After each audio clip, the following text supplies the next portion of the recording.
Estamos aqui para mais um podcast gravado no contexto do 2º Congresso Catarinense de Advocacia Pública.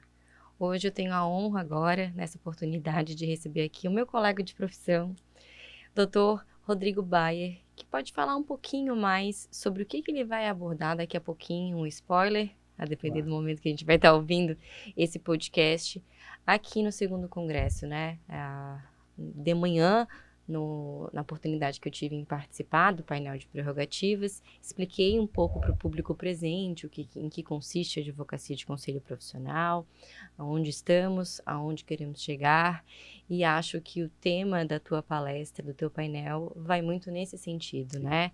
É uma dos pilares da advocacia pública e, tal qual as outras carreiras, as demais carreiras, também é algo pelo qual, né, motivo pelo qual os advogados de conselho também buscam a consolidação desse direito, que, claro, são os honorários. Gostaria que o doutor abordasse um pouquinho a questão, trazendo talvez para a realidade dos conselhos profissionais, para que todo mundo conheça também essa realidade. Perfeito. Doutora Luísa, primeiro, né, satisfação estar aqui contigo, a gente conversar um pouquinho, bater essa bola aqui, né, nesse podcast. Eu acredito, assim, que cada carreira da advocacia pública tem a sua peculiaridade e a carreira da advocacia, das procuradorias em conselho de fiscalização profissional é absolutamente desafiadora, porque a gente está num contexto muito diferente de todas as carreiras, né? Acho que iniciando pelo fato de que nós somos uma autarquia federal, mas não recebemos repasse orçamentário da União. Somos a única autarquia federal seletista, dentro de uma lógica meio doida, meio híbrida, né, no regime jurídico único, que não se torna único conosco. E evidentemente, toda essa questão que a nossa própria fonte de custeio, mas também acompanhada de uma categoria própria, né? Nós trabalhamos dentro de categorias profissionais próprias, com interesses e demandas próprias, com eleições próprias, com regulamentação interna. Então, de fato, é um ambiente muito diferente, né? Dentro disso, a gente tem a própria Ordem dos Advogados do Brasil, que se descola dentro de uma realidade jurídica de ordem, saindo de uma natureza pública, se constituindo dentro desse chamado, essa sua estrutura sui generis, né? Como a STF mesmo nomina. E nós tivemos esse reconhecimento na DEI 17176 da nossa natureza autárquica. E a partir disso é muito interessante, assim, porque eu acho que os conselhos de fiscalização profissional sempre passaram muito abaixo do radar, como um todo, de uma forma geral, né? Fazemos parte da estrutura administrativa brasileira, mas nunca fomos muito notados, né?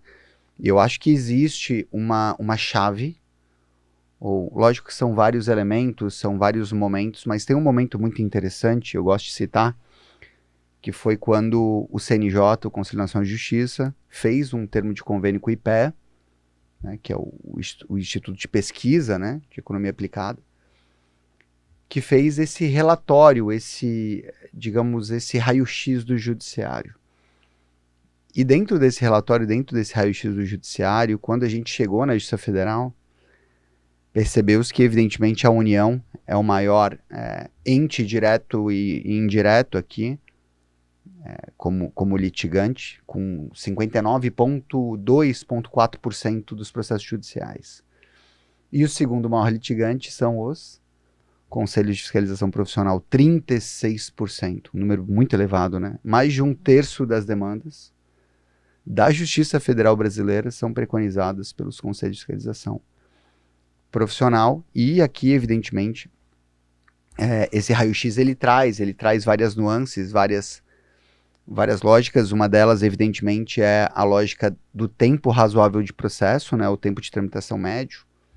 8 anos e 2 meses é o tempo de tramitação médio de uma execução fiscal no Brasil, elevado.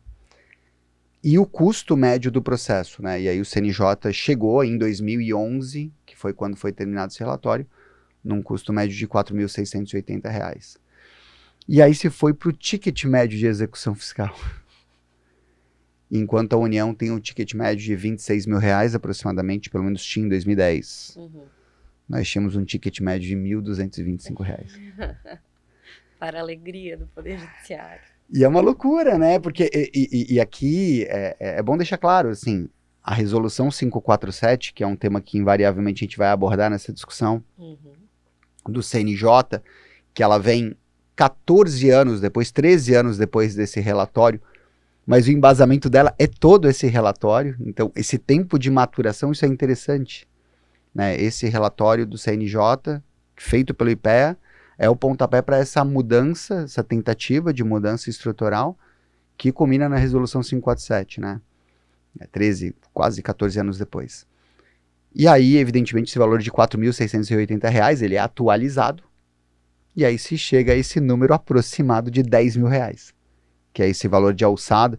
Aqui eu nem gostaria, acho que nem é o objetivo entrar nessa crítica de reserva legal, de competência para legislar sobre decadência e pressão tributária. É evidente que a resolução 547 é inconstitucional quando ela avança nessas matérias, isso eu não tenho dúvida. Mas eu acho que a discussão é para muito além disso, né? Será que faz sentido a gente ter execuções fiscais no valor de R$ 1.200, R$ 1.500, R$ 2.000? Será que faz sentido? E a gente fala aqui, está falando de execução fiscal, mas a gente poderia estar falando de várias outras demandas que o judiciário recebe, né? Desde uma devolução de um bilhete aéreo comprado na Gol, né, até uma fatura de luz que vem com R$ 10 a mais que você vai para o judiciário. Mas dentro do nosso escopo de discussão, a resolução 547, ela vem de fato tentar evitar ou diminuir esse fluxo, porque se eu diminuo uma carga, e aí sem medo de errar, uma carga de mais de 90% das demandas dos conselhos de fiscalização profissional em sede de execução fiscal são inferiores a R$ 10.000. Se eu diminuir, eu consigo desafogar em mais de 30% o número de execuções fiscais em curso na Justiça Federal Brasileira, e é um número expressivo. E evidentemente que todo esse entendimento, e a gente tem decisões do STF nesse período, né, o próprio tema 119 do STF, que depois é modificado porque ele entende que as execuções de pequeno valor, elas são constitucionais e devem ser preservadas, mas aí a gente tem a alteração da Lei 9.429 nesse período, e aí o artigo 1º, parágrafo único, é modificado e permite os protestos também pela administração pública, pelos entes, né, da administração pública, e isso muda todo o patamar de discussão. O que acontece, né? E aí a gente vai ter duas discussões. Uma estrutural, de fato não faz sentido a gente se utilizar da via da execução fiscal para valores dessa monta. 2, o protesto, evidentemente, ele é muito mais efetivo como instrumento. Falando um pouquinho da União, a União ela faz essa mudança de diretriz em 2013, de parar de usar a execução fiscal como fluxo originário e passa a usar o protesto e a execução fiscal normalmente apenas quando já está a findar o segundo prazo prescricional, porque você vai ter uma primeira interrupção pelo protesto, mais 5 anos. E nessa mudança de fluxo, a gente teve um aumento de arrecadação da União de 15 para 40 bilhões ano. Então, utilizando-se o protesto. E a lógica é simples, né? O protesto, ele é rápido, ele é fácil, as medidas restritivas que ele traz acabam impactando mais o dia a dia do contribuinte ou do devedor do que a própria execução fiscal, porque a pessoa não consegue buscar um financiamento bancário, não consegue fazer uma assinatura de um contrato de aluguel, não consegue crédito na praça. E aí normalmente ela vem buscar alguma forma de composição. E a gente tem essa lógica, né, os estudos que vêm também do próprio CNJ e também de outras fontes mostram que raramente a gente consegue ultrapassar 6% de recuperação dentro do universo de execuções fiscais judiciais, né? E aí a gente está falando de um universo hoje que a União já chega perto de 19% de recuperação de massa de dívida ativa. E a gente tem estados, né, hoje, pelo menos nos relatórios, Rio Grande do Sul, Mato Grosso e Acre são os melhores números de recuperação hoje, entre 30% e 38% de recuperação de massa de dívida ativa, que é um número muito expressivo. Então, é o caminho, eu não tenho dúvida que é o caminho, mas qual que é o nosso grande desafio, né? Falando aqui das nossas carreiras. Evidentemente que o salário ou os patamares remuneratórios das carreiras da advocacia de conselhos profissionais não é próximo de outras carreiras da advocacia pública. E o grande atrativo, ou boa parte do atrativo, eram os honorários advocatícios em execução fiscal. A partir do momento que eu não tenho mais a via da execução fiscal, eu acabo trazendo, evidentemente, uma precarização das carreiras muito grande. Por outro lado, evidentemente, a gente tem a previsão legal de inclusão do encargo legal, que é o mesmo encargo legal da dívida ativa da União, que pela previsão legal expressa também se aplica às autarquias e fundações públicas federais para créditos de qualquer natureza, seja tributários ou não tributários, né? Sanções administrativas. E esse comando hoje ainda não é observado pelos conselhos de fiscalização profissional. Porque a partir do momento que eles fossem observados, a gente não teria essa discussão, a gente teria uma mudança de matriz da execução fiscal para o protesto, que é mais barato, basicamente gratuito, né, para os protestos que não são eivados de erro, e uma possibilidade de ter, porque o fruto desses encargos legais ou os valores fazem parte do gênero honorários de sucumbência, também dentro da lógica legal, né? Então, a partir disso, eu conseguiria ter uma composição salarial razoável, interessante, atrativa, ao mesmo tempo que eu teria também números de recuperação de dívida ativa mais interessantes, ou seja, é um win-win, né? Bom para as procuradorias e bom também para os conselhos. Mas por que é tão difícil de executar? Evidentemente, eu acho que o grande principal desafio é que as carreiras de advocacia de conselho profissional, por serem fragmentadas, elas sempre são minoritárias dentro da categoria representada pelo respectivo conselho de fiscalização profissional. Então é difícil para o CRM entender que os advogados podem ter vantagens que não são extensíveis aos médicos. Ou na nutrição, ou na fisioterapia. Em todos. Então, o fato de nós estarmos... Esse é um grande desafio, na minha opinião. O fato de nós estarmos tão fragmentados, em carreiras tão fragmentadas, nos torna institucionalmente mais vulneráveis, mais fracos, mais debilitados. Evidentemente que isso é, né, uma ficção, mas se nós tivéssemos uma carreira unificada de conselhos profissionais, evidentemente que a força dessa procuradoria ou dos advogados componentes dessa massa seria muito maior. Mas o que nós temos na prática são carreiras, como eu falei, fragmentadas, com realidades distintas, né? São autarquias federais, mas com governanças absolutamente próprias e mais diferenças que peculiaridades. Isso acaba trazendo obstáculos reais aqui para a observância de uma previsão legal expressa. Acho que respondeu bem no questionamento inicial, mas só uma perguntinha final, principalmente fazendo um gancho com essa tua última fala, dessa fragmentação das carreiras, né? Porque a gente não está falando só o quão diferente as carreiras são entre os sistemas, né? Então, a diferença da advocacia exercida no sistema de medicina para a advocacia exercida no sistema das engenharias, mas também dentro do próprio sistema, né? Entre os regionais, o quão isso é diferente. E tivemos há pouco tempo o resultado via emissão de um relatório de um grupo interministerial que foi criado no Poder Executivo Federal, em razão de uma determinação do TCU, no sentido de que eu preciso, né, TCU determinando que o Executivo Federal de alguma maneira controle, fiscalize e supervisione os conselhos. E a solução apresentada, grosso modo, depois da análise desse grupo que foi criado com especialistas, foi exatamente uma legislação geral para os conselhos, tentando exatamente estancar ou diminuir ou mitigar toda a insegurança jurídica que a gente tem em determinadas matérias. Talvez uma das soluções, e talvez aqui eu esteja sendo muito otimista, mas pensar como a gente tem esse pontapé, a gente tem esse início, a gente tem o executivo dizendo que a solução talvez seja uma edição de uma lei geral, tentar instituir questões mínimas nessa lei que um dia, se é que vai surgir, específicas em relação às carreiras das procuradorias.